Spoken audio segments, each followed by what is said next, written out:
Well, then we should rotate back to the beginning of this Yeah. and define day of the Lord. Amen. And tell us now, what is, in this context, what is the day of the Lord? Well, and that too can be confusing for some people because some versions say day of Christ and some say day of the Lord. And some Bible teachers make a distinction between the day of the Lord and the day of Christ, and they say the day of Christ is positive and the day of the Lord is negative. The day of Christ is the deliverance of the believers, and the day of the Lord is the judgment of the ungodly. And that's legitimate to make a distinction like that. But we do run into a little bit of difficulty here because if we're going to run consistent with this distinction, then the day of the Lord or the day of Christ for a textual difference is a huge question. But I like to look at this a little bit different angle. I say the day of Christ and the day of the Lord refer to the same thing. The day of Christ is looking at it from the perspective of the believers. It's the day of their Messiah.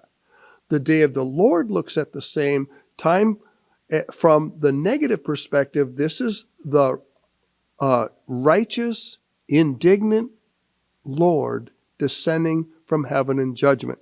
So we're not going to lose anything whether the day of Christ is the best rendering or the day of the Lord is the best rendering as far as accuracy on a major scale, because it's bringing us to the same time frame. Now, I prefer the rendering the day of the Lord myself, and the day of the Lord is approaching from the perspective of judgment. And the Lord's saying, I know that, the Lord's speaking through Paul here, and he's saying to the Thessalonians, I understand you're in a time of tribulation, great empathy on our part, but you don't have to worry. No matter how severe your tribulation gets for you Thessalonians, you are not in the day of the Lord. And how do you know that you're not in the day of the Lord? Well, look around. Do you see the Antichrist? No. Okay. Well, then you're not in the day of the Lord. Well, Paul writes then in verse 3, and this is a phrase at the beginning of verse 3 that I've never really looked at this closely. It says, let no man deceive you by any means. Okay, that means that somebody's going to try to deceive you. That's right. Paul is concerned here that somebody's going to try to deceive you, and now we have to understand, what is this deception? What's the level of it? Where's it coming from? And does it mean this or does it mean that? And this is a current, by the way, conversation, right? It sure is, because Paul clearly taught the Thessalonians a pre-tribulation rapture. They may, in fact, have been the first believers to ever hear about the pre-tribulation rapture. This was very shortly after Paul received his revelation from the Lord about the mystery of the church, the uniqueness of the church, and the mystery of the rapture, or the mystery of the uniqueness of the Lord's special place in Bible prophecy. So now he's dealing with the Thessalonians here, and he is presenting them a pre-tribulation rapture, and the enemy comes in like a flood and tries to throw out the pre-tribulation rapture. Now, we don't know for sure what error they were facing. We don't know if they were told, you guys missed the rapture and you are in the tribulation. So that would have been like a partial rapture situation, or maybe you guys just aren't good enough to go up in the rapture.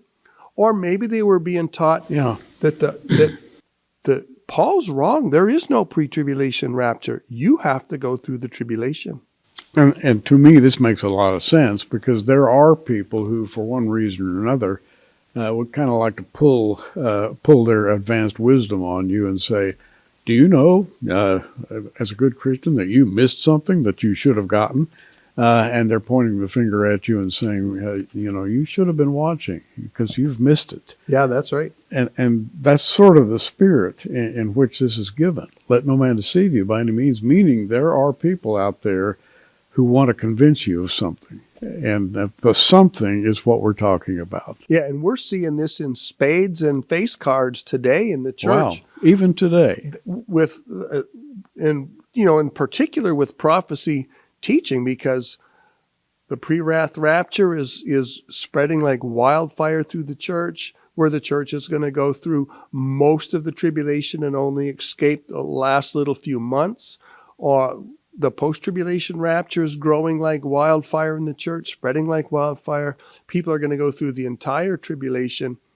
And this is really contrary to this verse. You talked earlier today about the excitement and the joy, the celebration of the rapture. And what a blessing this is, because what Paul is saying here is, I beseech you, brethren, don't worry about the day of the Lord. Why? Because we are going up to meet the Lord in the clouds. We are going to be gathered unto Jesus forever.